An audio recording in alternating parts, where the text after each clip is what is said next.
First up, weighing 175 pounds of rusted steel and unsex appeal. He hails from parts unknown, but he always knows the right answer. He's fighting out of the blue corner. Why? Because God loves the infantry. We've got fool number 1, Danny Farrar. We got fool number 2, fighting out of the red corner, weighing in at about 195 pounds of lean, mean MMA fighting machine, Zach Davis.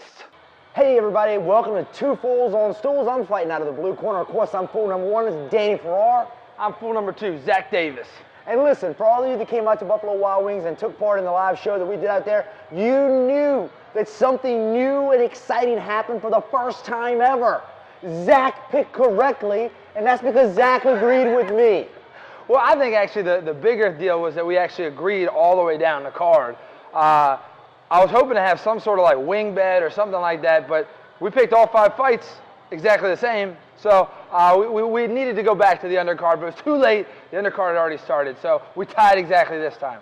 One of the things that I actually thought was kind of surprising is that they did not seem, and I haven't had a chance to look up and see what the pay-per-view buys were for the card, but there didn't seem, surprisingly, to be as much excitement about this fight card that, listen, and this is what we go back and forth on all the time, how important is the casual fan? And I think the casual fan is very important because the diehards knew that this was a stacked fight card, but there didn't seem as much buy-in. Yeah, there wasn't as much excitement about this one, and I think it's kind of what we see in the sport a lot. Now, I think they try to hook the casual fan with the heavyweight championship. Stipe Miocic, his name, the Q rating isn't that high. A lot of people, even who like MMA, might not know him. And Junior Dos Santos, not as big a star. The same with the strawweights, but they said, okay, we got a women's championship, and everyone, like Ronda Rousey, women's championship, heavyweight championship, like Mike Tyson, and they're trying to, I think, use those terms, and this kind of seemed to me more like the UFC selling on its own brand, a UFC heavyweight title fight. It wasn't Conor McGregor's fighting, it wasn't one of the Diaz's or John Jones, it was UFC heavyweight, UFC women's championship, 2 titles, 1 card, come check it out. And so I think this is where you kind of see the UFC's value versus individual fighters' value. And these guys weren't really getting the casual fans excited, so the UFC had to kind of pull on its own name. And this is one of the things that I think you have to go back and conversely, I think it gives validity to some of the stuff that fighters say when they talk about more fighter pay, but I think it also loans validity to folks like Conor McGregor and Ronda Rousey when they say, listen, you want to tell me that the UFC promoted me, and the reality is that I would not built my own name.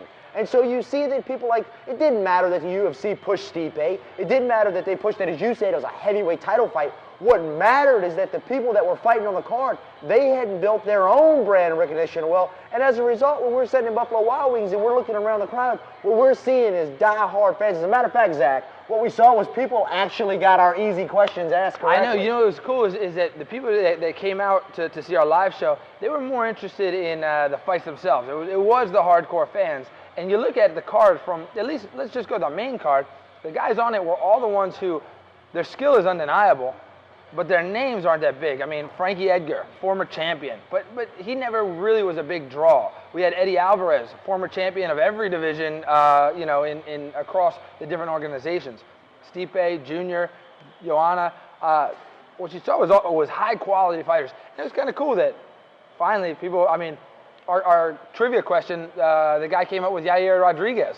A lot of people don't know him, even though he's a big star for the hardcore fans. A lot of our casual fans at Buffalo Wild Wings don't know him, but this event pulled him out. And so it'll be interesting to see the pay-per-view numbers come back, see if they crack the 500,000, because they did put 2 titles on there. So, they're coming out swinging, but they didn't have the star power. But let's go in and look at what really happened in the fight night that night. That night, a stacked card was not without controversy. We keep finding ourselves time and time again going back to what is a legal knee. Even Brian Stann ended up saying, and I'm going to try to find the clip and include it in here, but even Brian Stann said, listen, it can change based on promotion. It can change based on the state that you're fighting. And that's the thing that a lot of folks don't get is that you have different governing bodies and sanctioning bodies. What is legal as far as rules and setup in New York may or may not be different than what's legal in Vegas. And so what's the type of stress for some fighters? And so, so people were asking me about this, like, how'd you know? I was like, well, because when I used to compete, it was the same thing. If you're touching with 3 points, that means 2 feet and a hand, a knee, a foot and a hand, an elbow, you're down. It was very simple and straightforward across the board. Now, they changed it because some people thought that wasn't, there's something called playing the game, where people were trying to make it so they could either get an illegal knee or, you can't knee me, oh, you can't. And they were kind of playing around, touching the ground. And all of a sudden, the sanctioning bodies don't like it when people are gaming the system.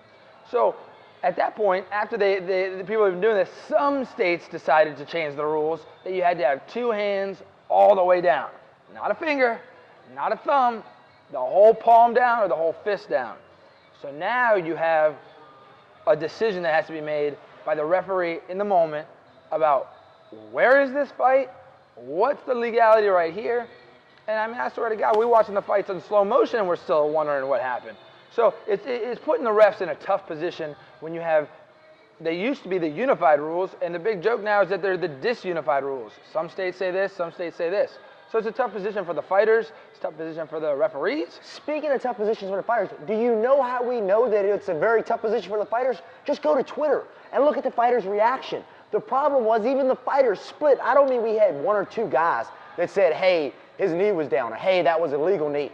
I mean, it's literally almost a 50-50 split where they're having a conversation and trying to figure out amongst themselves. Half the fighters say it was legal. Half the fighters say it was illegal. And what's crazy, we're not talking about fighters going, that's a blurred line. We're talking about professional fighters fighting at the top echelon of the sport within the UFC itself, and 50% of them going, it's clearly an illegal knee, and 50% of them going, that was clearly an illegal knee. So and it just doesn't make any sense for that level to be that confused. You know what I'm saying? You don't got 50 different wide receivers in the NFL going, he was in or he was out. Yeah, and this is after seeing it in slow motion. The slow motion replays that showed a whole bunch of times. So the ref's trying to make the decision in the moment. The ref at the moment doesn't have instant replay. They're trying to make it so that it's official. New York had this big debacle where they used it, but nobody knew. They say, are we allowed to use instant replay? That's kind of some amateur Bush League stuff. You don't see the NFL referees kind of making it up on the spot. Hey, can I ask one of these other guys? So, even the highest level professionals don't know, and that's a big problem. If the champions and these big fights don't know, then the referees are having issues. The other thing is, you look at Eddie Alvarez. If you're watching that fight closely, and not even closely, if you're just watching out of the corner of your eye, Eddie Alvarez was rocked. I mean, Dustin Poirier put it on him, almost put him away for about, with several shots. And Eddie Alvarez is fighting for survival. He gets a good position, lands something back, and all of a sudden he gets into this. Now, Eddie Alvarez probably didn't know. He's probably still rocked. He probably didn't know who Eddie Alvarez was at that moment. Now we're expecting him to remember, this is Texas, so in Texas, his hand can be down, I can throw the knee. But if we were in Maryland, it would be different. So, I mean, you're really putting a lot on these fighters to try to have those separate rule sets. So they're really got to take a few minutes and get down and say, hey, guys, we all got to be on the same page. But the reality is, can they do that? Because you have to remember, they have to go through the sanctioning body in that state. And this is actually something, you know what, I think maybe we'll look this up, try to find this out for the next show to actually get some answers to this. Why is it that in other professional sports, we're talking about NFL, NHL, NBA, why is it that all of those have the same unified sports across the board through that, but based on where you go and what state, maybe even what county within those states, the fighters have to have a different set of regulations? Because that just doesn't make any sense. Well, some states, I mean, they've left the rules up, the safety rules up to the state regulation. Some areas are more notorious for allowing different fights. They say, whereas New York has been particularly stringent in their first few fights. So the fights, the different states have different agreed upon rules. They say, we definitely can't allow this, or this fight's too long, or we can't have fighters with these different records. I mean, if you look at, we're going to talk a little bit later about McGregor and Mayweather. McGregor has a 0-0 pro record. That's actually a thing you have to sell to the commission, because you have the greatest boxer of all time by many people's standards with 50 pro fights and wins versus somebody with 0. In the interest of fairness, a lot of times different sanctioning bodies won't approve that. But some like to make some money. But back to this one, with Alvarez, one of the things with these knees to the head, the whole reason for the rule was because they wanted fighter safety. They say, we don't want knees to the head when you're on the ground. That's the principle. That's the spirit of the law.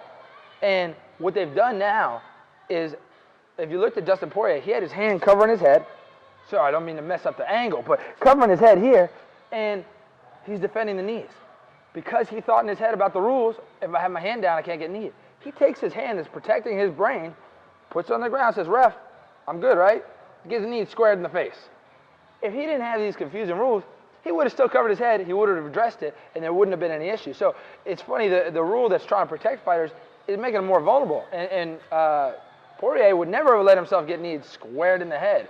But because of these rules, he took his hand down, and Eddie Alvarez, half knocked out, threw the biggest knee he could right in his face, ended the fight. Well, as we close out here in round one, here's what I really want to address. It doesn't make any sense, right? At least in my mind. There's a strong possibility. I was an infantry soldier. Mama didn't call me son because I was bright. I get that. But tell me this.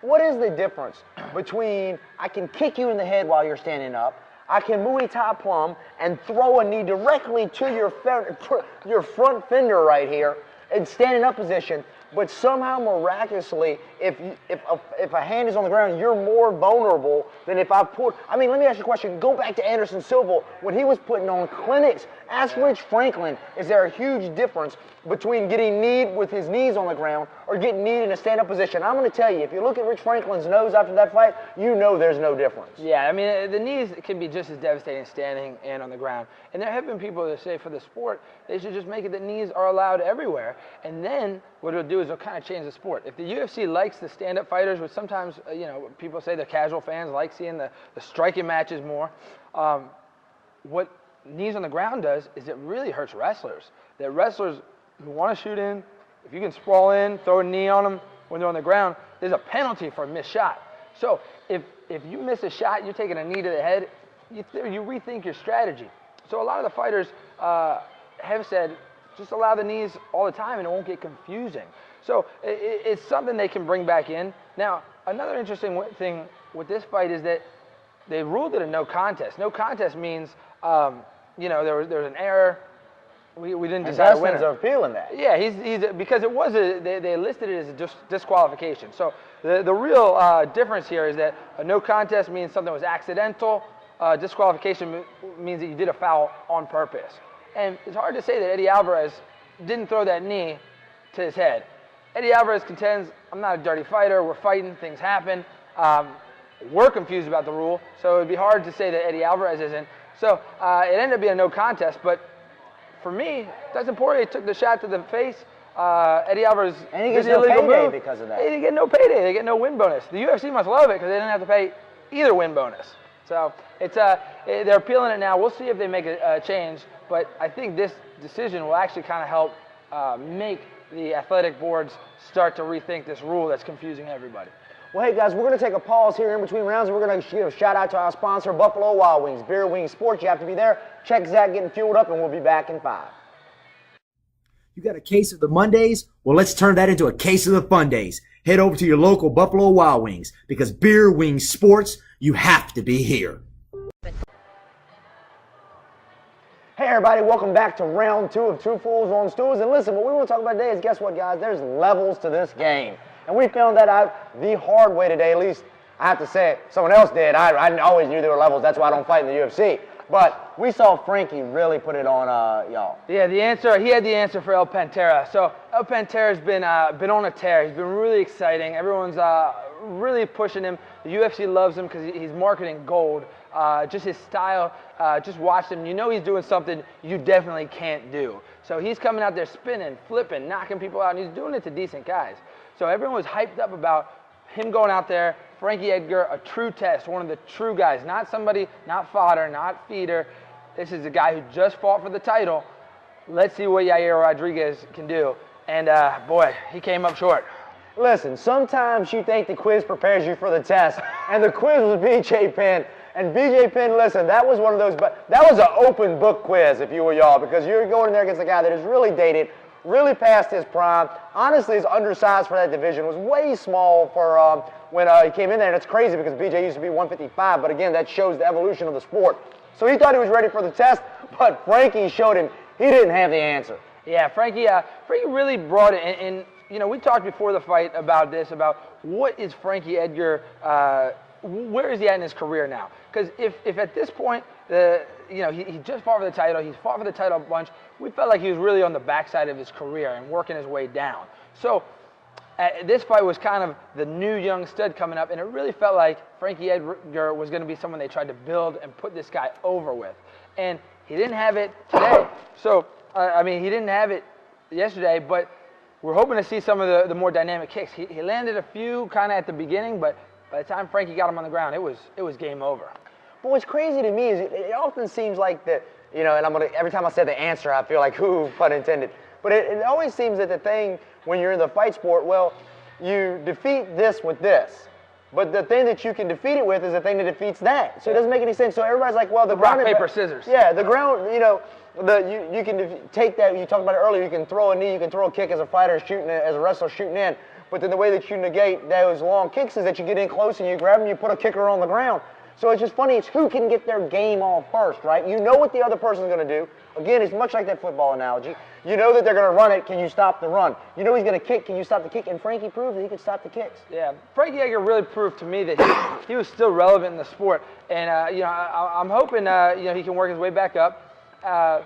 One thing, though, I will say about the young stud Yair is he did stay game. So he went out there, he went out there guns blazing. He really was going after Frankie. And when Frankie got him to the ground, he was working his guard work. He was trying to get back to his feet. He never quit on himself, but he took a lot of damage. He just was outclassed. He just wasn't ready. Speaking of never quit, he didn't want to quit in the first place. The doctor is the one that called that fight. He said, I'm good to go. I think we all wanted him to quit after that. Even the first round, his eye was all jacked up, and he was trying to make the case. He was saying, hey, no, I can see, but the doctors, rightfully so, that left eye was completely shut. So Frankie would have kept going after it, and it would have gotten uglier and uglier.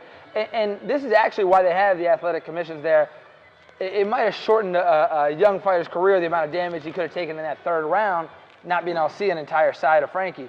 So although we didn't get to see the end of the fight, we did see Frankie Edgar. And I'm not too upset about that one because it wasn't going to go differently in that third round. Frankie was going to be more of the same, but even worse, doing more damage. So I think Yair proved he's tough, proved he can hang tough-wise. He just got to get the skills up a little bit.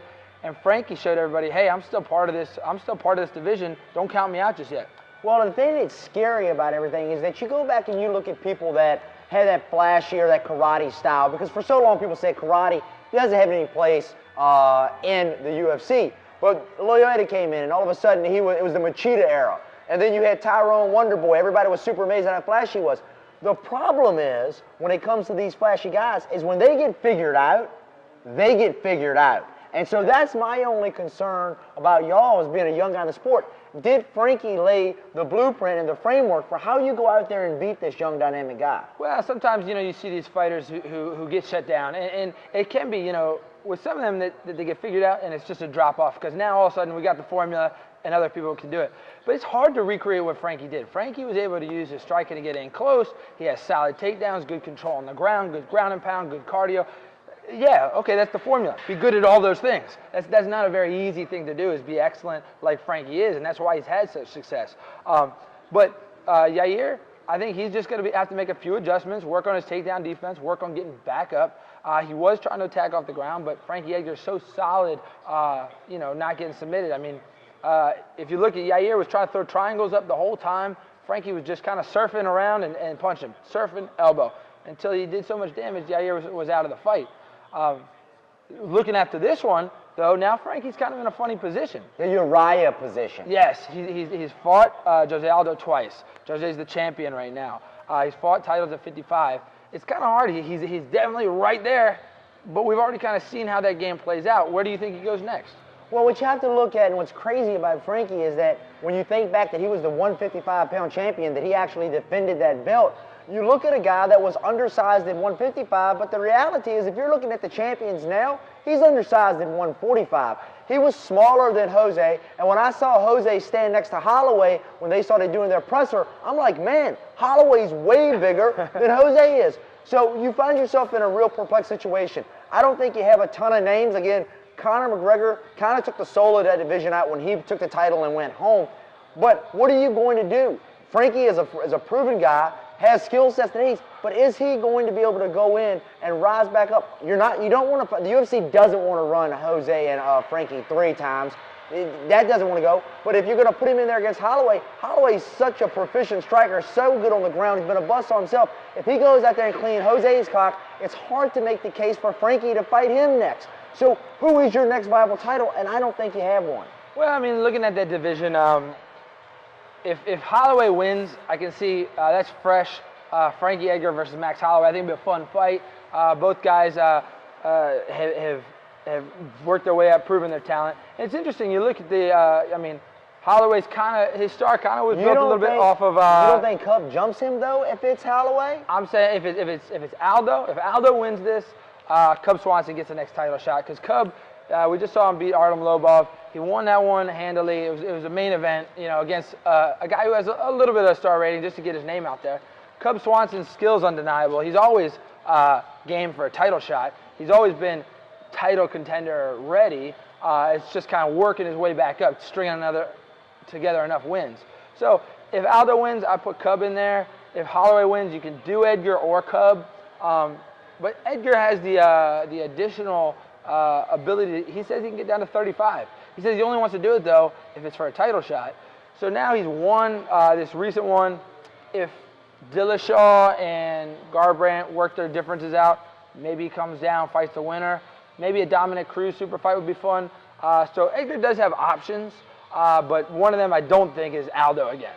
Yeah. And let's go on to the next fight where we talk about, listen, sometimes you have fights and you lose. I mean, there's no win for you out there. I would argue that y'all was one of those fights. There's really no positive way for him to spin that, for him to come out of that. But if we go to the women's title fight, and we had, I think, Andreas, I think she developed a lot of fan base, even though she didn't look like necessarily have the skill set there. She clearly has the heart because she kept walking right into buzzsaws. Yeah, Jessica Andrade. I kept laughing. She's coming out. She looked like Vitor Belfort's little sister. She had that mohawk coming down, and she was so jacked. She just looked like a mini Vitor Belfort. Came out there. Joanna Jedrzejczyk just outclassed her with her range and her speed. So Andrade was able to kind of keep pushing forward. And there were people watching the fight. They were asking, why does she keep pushing forward? Well, the honest to God truth is she has to. I mean, she doesn't have the range. So if she wants to do anything, she's got to get in there. Now, Joanna Jedrzejczyk very smart about moving back, fighting at range, fighting at angles, and was just picking her apart. Her toughness was through the roof. I mean, she got beat up, but she didn't slow down for all 5 rounds. It just kept coming. But it was 5 rounds to 0. It's hard to see her making a case anytime soon for another title shot, but Joanna Jedrzejczyk starting to clean that division all the way out. Well, the one thing I do have to say for her is she gave Joanna one of the biggest bruises I've ever seen. The mouse on top of her head. You could have parked a little Volkswagen Mini in that thing. I mean, that thing was ginormous. Listen, ladies, I know y'all can do a lot of magic with makeup. I don't think you blend that in. I think she's going to have that for a long time, and she's going to be able to put into it. You would need literally about maybe a 1-inch thick level of concealer to kind of even that hematoma out. That thing was a little unicorn horn coming out of her head, and that was in the first round. And then what was kind of grisly was Joanna Jedrzejczyk had that, and then she was using head position, and clearly she was using the big hematoma to dig in to Andrade's head. And I was thinking, man, that thing's going to burst or something, but she's a gangster. What's important for guys out there is that most all of us that are watching these fights, she's tougher than you. You just have to accept that, okay? That's one of those cases where I don't care, like, if you're 7'2" and 270 pounds, when you got a hematoma, it's not a tumor. When you got one of those on the top of your head and you're just nuzzling with it, okay? Well, she's tough. We were watching the pre-fight stuff, and she's with Stipe Miocic signing the posters. She starts talking trash to the heavyweight. Come on, man, tease him because he's signing slow, because he's just a big oaf, and he's like, man, it takes me a long time to write my own name. She's like, get out of the way. Let me sign your name for you. Well, what's funny is normally I would make fun of Stipe Miocic, his long name, and how much it is to spell like 75 consonants. But when you go to when you looked at Joe Rogan's, we saw a picture of his of his little pronunciation. And it's like, yo, and I'm like, I'd be done. Man. Yeah, he had a little note in there. He says, that's why UFC's not hiring me. I can't say names. Yeah, it's hers is a tough one. And just think of her signing those posters. She's got to write that. 2000. If you watch like during media day, they have all the posters and they have like somebody here moving it, so you sign it, and they have to sign who knows what 2,000 times, which is kind of mean to these fighters who are cutting weight. I mean, they're like, man, like if you can imagine what it's like starving on a desert and just being dehydrated. And then before you get water, say, hey, could you just write your name 2,000 times? And the heavyweight's got no excuse because he's not cutting weight. But I know Yair Rodriguez and everyone else is like, man, I don't even remember how to write in English, cursive, anything. So they're just probably just drawing a little scribble on each one. So it's a tough position to put all these guys in. And you know what? I know this one's going to break your heart, but again, there's levels, and there's also the evolution of time. And when you look at what's going on, sadly, as much as I know you love Junior Dos Santos, I think his time has came and went. Junior's still game. You want a hug? I need one. Someone bring it in. It's okay. It's okay. All right. It's all right. It was painful to watch. I mean, Junior. I love the guy. He was really awesome. I've been rooting for him. I picked him for the fight just because I felt wrong picking against him. But Stipe's been working his way up. Stipe's at the top of his game, and Junior's kind of on the decline. He's taken a lot of punishment over the years. It's getting tougher and tougher for him to maintain that upper echelon. So he's still there. The only reason I don't say he should retire is because he's still better than most of the other heavyweights. I mean, you put him in there with Derek Lewis or someone like that, or a Mark Hunt. He's gonna compete. He's gonna do well. Now, didn't pull it out against Stipe Miocic, but for a guy who's still top 5, it's hard to say you can't hang anymore when you just can't beat the champion. So I think he has some fun fights in him.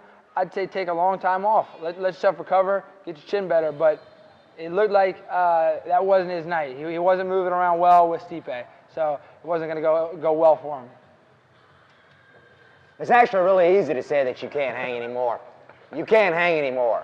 Wow, that actually just rolled off my tongue like really well. And listen, the thing Maybe is, I'm a softie, The thing is this is the kind of crazy thing about fighting. When we say that you can't hang anymore, it has almost, I'd say 85 to 90% of the time, it has absolutely zip to do with your skill set. Because here's the crazy thing, right? As you get older and you get better and you've had more time to train, you probably have skills that you didn't have when you first started in the game.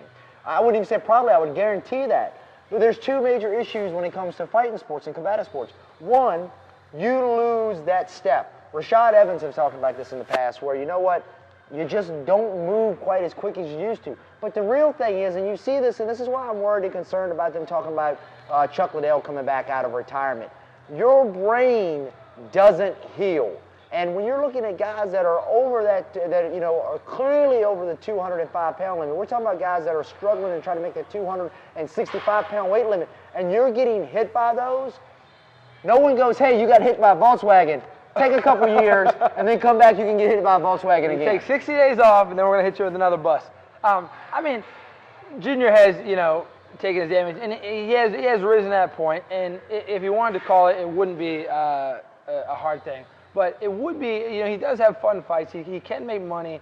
He can do well. He's just got to fight well. Now, that fight, he did not fight well. If you watch right away, he's backing up. He does good boxing, backing up. Stipe Miocic is coming forward.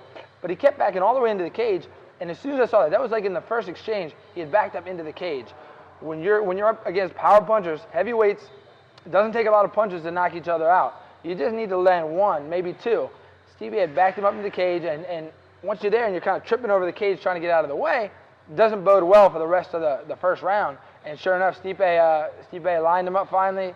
He couldn't move because he was backed into the cage, caught him, and he went down. So, well, it seemed like he had 50% of the game plan right. He started throwing those leg kicks, and those leg kicks hit Stipe right off the bat. I mean, one thing I would tell him is maybe, listen, you're the heavyweight champion, I ain't trying to, but maybe you want to get better at checking those leg kicks, because he did say he tried to check them at first, but it shows you the power that he had. He was clearly limping after the first leg kick. But instead of throwing that leg kick and then cutting an angle back to get off of the cage like you talked about, he threw the leg kick and just simply backed himself back into it. Yeah, and that's Stipe's game plan is to just keep backing you up and catch you when you're not mobile. And with the heavyweights, there's very little room for error. So, Junior after this fight, hopefully, he can kind of get it together and pick up a couple more wins. But what about Stipe? I mean, from here, where do you want to see him compete again? Well, that's the crazy thing is that's going to be covered in round 3. We just round up. What we're going to do is take a quick break, do a shout out to our sponsors, and we'll be right back. See you in round 3. It just occurred to me as we get ready to come back in for round 3 that I don't know what we're going to do when Courtney gives birth, because you don't see Courtney because she doesn't walk in front of the camera, but she's a very integral part of the team. Yeah, I mean, sometimes when we refer to our studio or our editing or our back, our cameraman, camerawoman, it's all just Courtney. Your man's really sexist. He always says cameraman. You better get your camera person. I want to sound like we have a full support staff. Camera person. We do. There's 2 people back there working it. Yeah, Courtney's got the little baby boy helping out. Unless the doctors were wrong. And then we got a full camera team back there. There you go.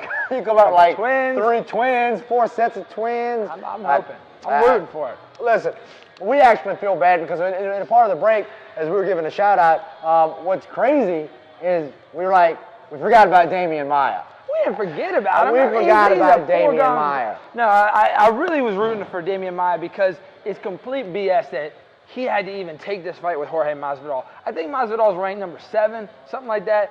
Demian Maia should have already been fighting for the title. He should have fought before Stephen Wonderboy Thompson. Stephen Wonderboy Thompson, people liked his style. They thought they could sell it better. They put him up, and he had a draw. So then Demian Maia had to wait even longer. So he should have been there, didn't get to. So now they have to run it back again, Stephen Thompson. Then Tyron Woodley saying he doesn't want to fight him. He wants to fight this person or that person. Demian Maia takes this fight that he doesn't need to against a dangerous fighter, Jorge Masvidal, and once again does what Demian Maia does, makes him look bad. I mean, Masvidal really, he trained well for this fight. He did a good job of trying to nullify Demian Maia, but he's just that good.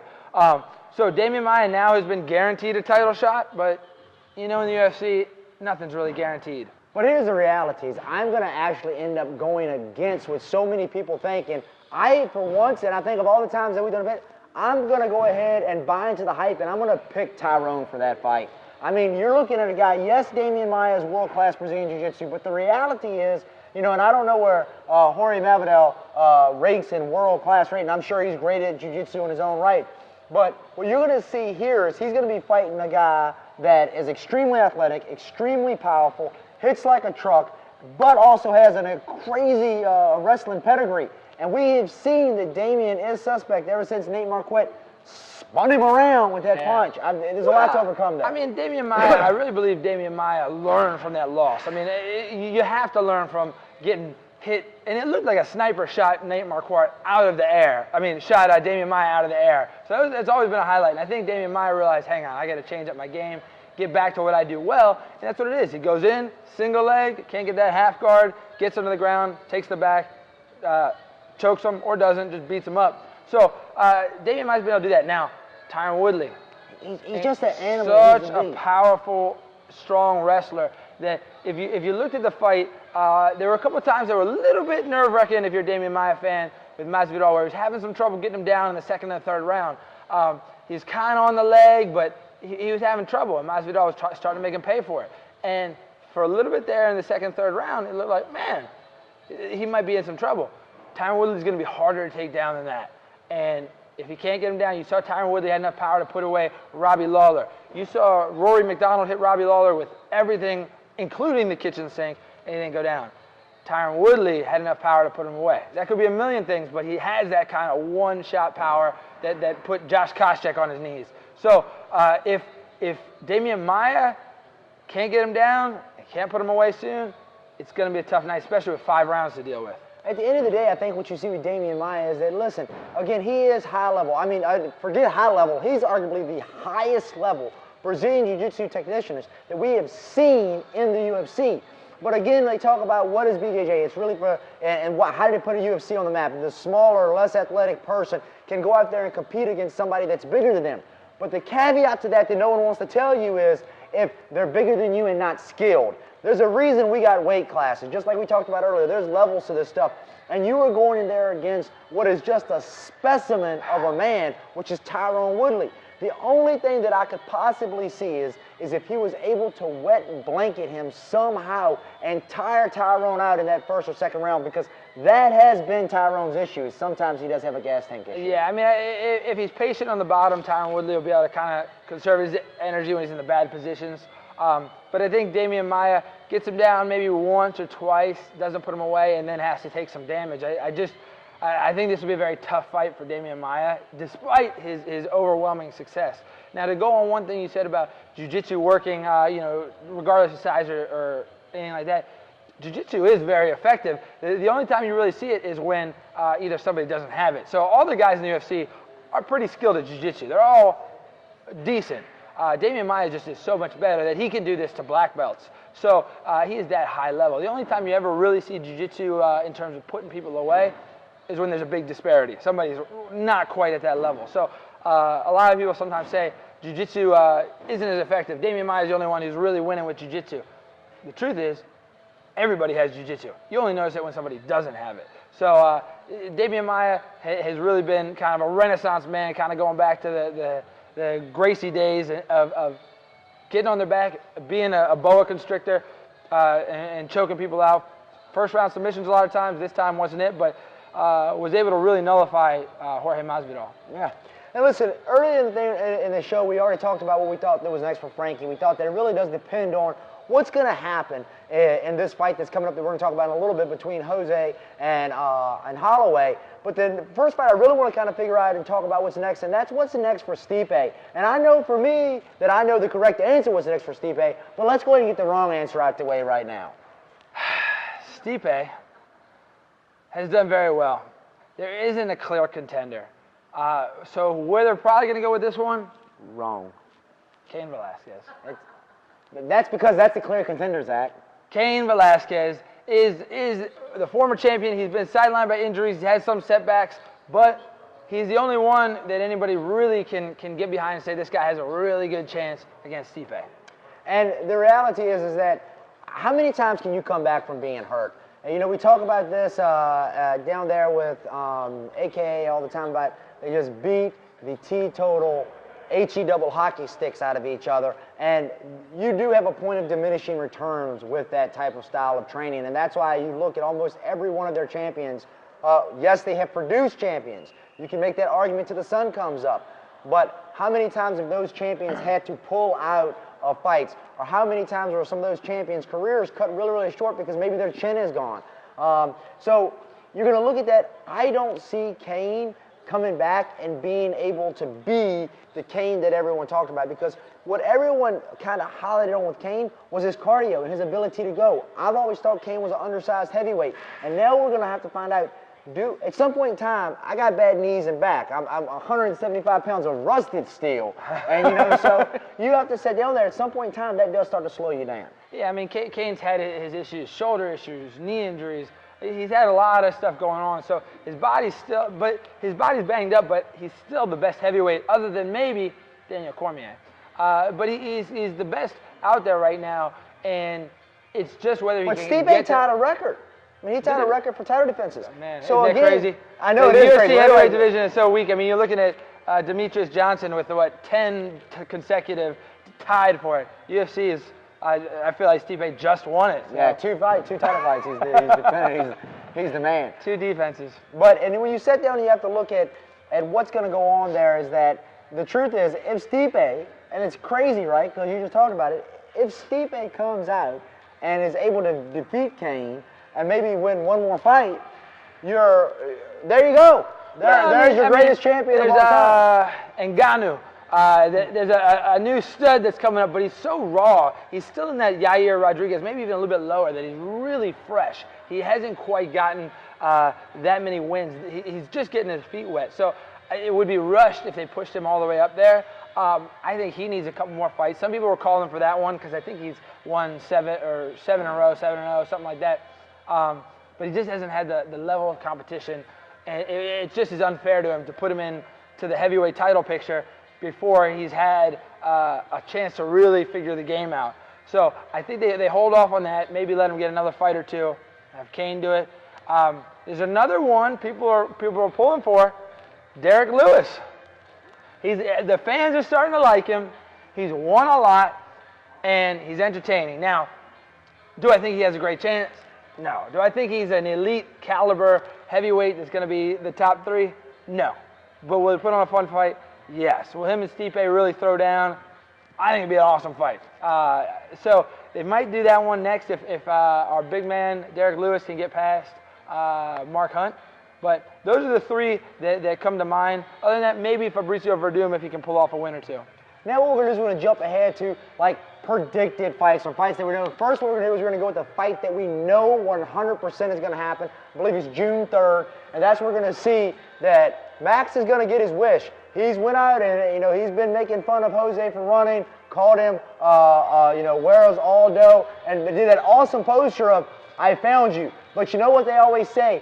Be careful what you wish for, because standing across the line, despite the fact that Conor took him out in 8 seconds, is still arguably the greatest pound for pound, 145 pound champion. Did you like the Where's Aldo line of promotion? You like that one? Yes. Okay, it was clever because he wanted to get that fight. He needed to, and for Aldo, it might not have made so much sense. Like, who should I fight? But he found him in Rio. This is kind of a rough trip this is going into the belly of the beast. Brazilians in Brazil, I don't know what's in the water, but when you fight a Brazilian in Brazil, there was one card, I think the first time they went there, and the Brazilians went like 12 or 13 that night, and they won all. There's one guy, and he probably got kicked out after that. But the Brazilians, they just have a better home field advantage than everybody else. There's an old song, and in this old song it says, you don't tug on Superman's cape, you don't spit into the wind, and I'm going to tell you, you don't fight Brazilians in Brazil. I never bet on the gringo in Brazil, ever.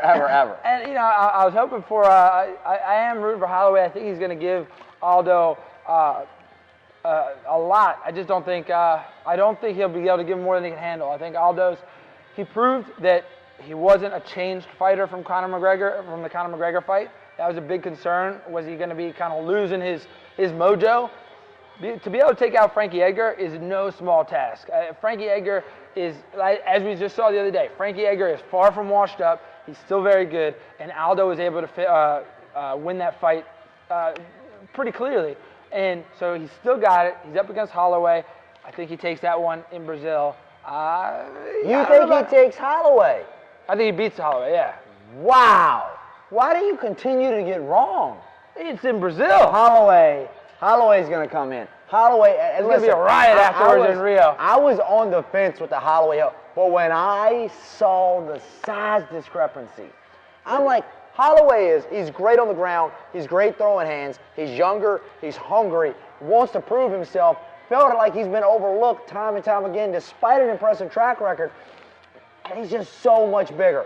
I'm going to tell you, I don't see any way that Jose. I think you go back to what we talk about when the Mike Tyson effect is gone with Jose. Right, wrong, or indifferent. Now people know that he's beatable, and that's like chumming the water with great whites. Yes, it is. But I mean, you saw Frankie Edgar came out, and that performance really proved a lot to me that he could still handle Frankie Edgar.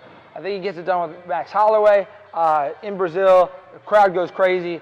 And after that, I mean, who knows who he fights next? Cub Swanson again, Frankie Edgar. But it's going to be a big show. And that Brazil card is pretty stacked with Brazilians. Retirement fight. Vitor Belfort's going out there. They love them some Vitor. Hey, I don't know. How do you feel about them feeding him Nate Marquardt?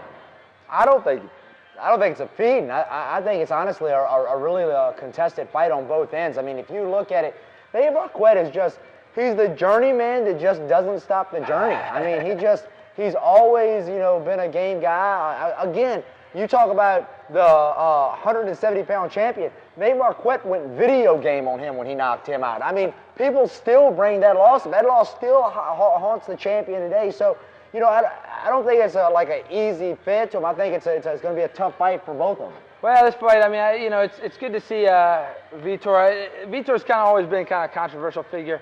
I think he started in UFC maybe 12, and now 200 events later, he's wrapping it up. But him and Nate Marquardt, I just can't root for too much because they've been so mired in controversy, from Marquardt testing positive for illegal substances, Vitor Belfort being suspended so many times for different things. There's greasing allegations. Marquardt will use at least 2 illegal moves per fight. Not really rooting for either of these guys. I think Vitor Belfort probably, because the last fight, decides to get a little substance in him. We see a Vitor of old knocks out Marquardt. Hey, Zach, quick question.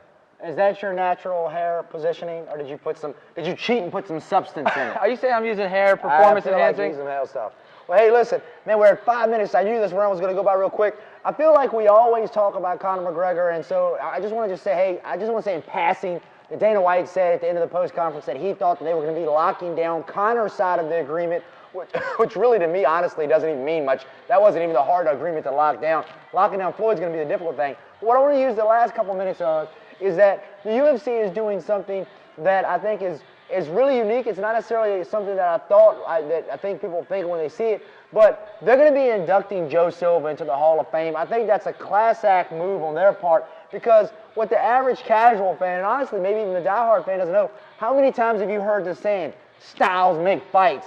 Now you have to make that fight for the entire fight card. If it's a great fight card, you're a hero. Yeah. If it's a horrible fight card, you're a zero. And so it's a really underappreciated job. So actually, I feel like Joe Silva, if it's a great fight card, that's the way it's supposed to be. That's you did your job. And you can only really screw up. And it's kind of like playing pool. If you play pool, you knock the ball in, good job. But you're always setting up your next shot. So Joe Silva, what he did, kind of, it seems like he did it effortlessly, and it seemed obvious until he was gone, is this fight sets up this fight, and this fight will lead to this one. And there's a natural flow that leads to big pay-per-views, solid contenders, good title fights. And at the end of the fight, we all look at each other like, oh, of course he make this fight next. But that's because he set us up for that, okay? We said, well, you know the guy who fought earlier on that same card, he should fight for the title. And Joe's like, come on, stupid. Of course I set it up that way. And so the rest of us felt like genius. And now we're starting to see all this chaos. And we were playing checkers while my man was playing chess. He was like, man, I figured that out 100 UFC events ago. That now we're seeing the divisions are kind of in chaos because they have new management, new matchmakers that don't quite understand the dynamics of all these different fighters as well. So you look at like the 185-pound division. They say, hey, big stars, we want to make a lot of money. Throw George St. Pierre in there. All of a sudden, this slew of contenders are all on the verge of going on strike because, man, I can't get a title fight. We have Demian Maia, who's won all these fights, doing a nonsense fight when he should be fighting for it because people are jumping the line, or you get title fights that nobody really cares about, or ones that are falling apart. So Joe Silva, I think his real respect is finally going to come now that he's gone and everyone else sees how hard the job he was and how good he was at doing it. I mean, really, if you look at what happens in there, it's just like having waxed fruit. The fruit can look great on the inside, but if you take a bite out of it, you realize that the key ingredients just aren't there. And that's what we've started to see in the matchmaking in the UFC. Even I will contend to that. Well, hey, guys, as always, time goes by way too fast. This has been 3 rounds with 2 fools. I'm Danny. I'm Zach. We'll see you next Monday. Make sure you hit like and subscribe to our channel and let your friends know about us. Take care.